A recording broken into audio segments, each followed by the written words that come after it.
ఈనాటి యువతరాన్ని నవ్వించడానికి ప్రభు సంకల్పించుకొని అత్యంత రమణీయమైనటువంటి ఒక పద్యాన్ని అందించారు. విందామా? కంసుని కాలేజీ యందు శ్రీకృష్ణుడు చదివిన, హిరణ్యకశిపుని కాలేజీ యందు ప్రహ్లాదుడు చదివిన, బ్రతుకు కోసం విద్య అన్నా, బ్రహ్మ విద్య ఏమిటన్నా, కలి కాలేజీల విద్య ఘనబుద్ధి నేర్పదన్నా.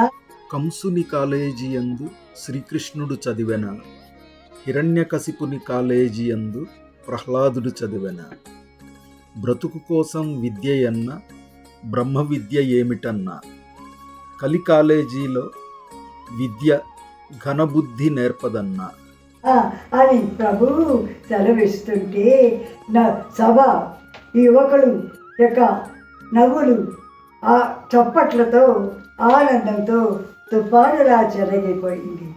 ఆనంద సాగరంలో ఈ యువకులు ఓలలాడిపోయారు. ప్రభు ఇలా సెలవిచ్చారు.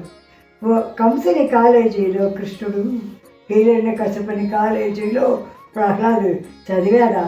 ఆనాడు అసలు ఆ రోజుల్లో కాలేజీలు ఉండినాయా? గురుకుల ఆశ్రమంలో చక్కగా వారు విద్యను అభ్యసించారు. అయితే ఈనాడు కాలేజీ అంటున్నాం. కాలేజీ అంటే అర్థం ఏమిటి? కా ప్లస్ లేజీ కాలేజీ అంటే ఈనాడు యువకుల్లో ఈ లేజినెస్ బాగా బలపడిపోయింది అని ఎంతో చమత్కారంగా హర్షణీయంగా స్వామి సెలవిస్తుంటే యువకులు ఆనందంతో ఉబ్బి తబ్బిబ్బైపారు. ఈ బుద్ధిని మంచిని మనకు ఈనాటి కాలేజీలు నేర్పటం లేదు.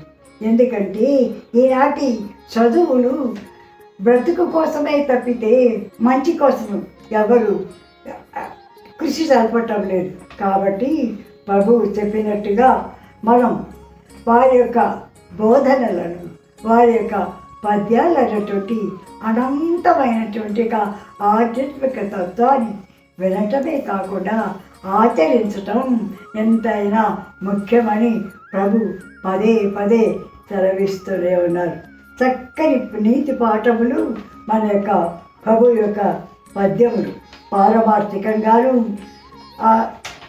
ప్రాపంచికంగాను మనకెన్నో చక్కని నీతులు నేర్పుతున్నాయి. విని ఆనందించి ధన్యులమవుదాం.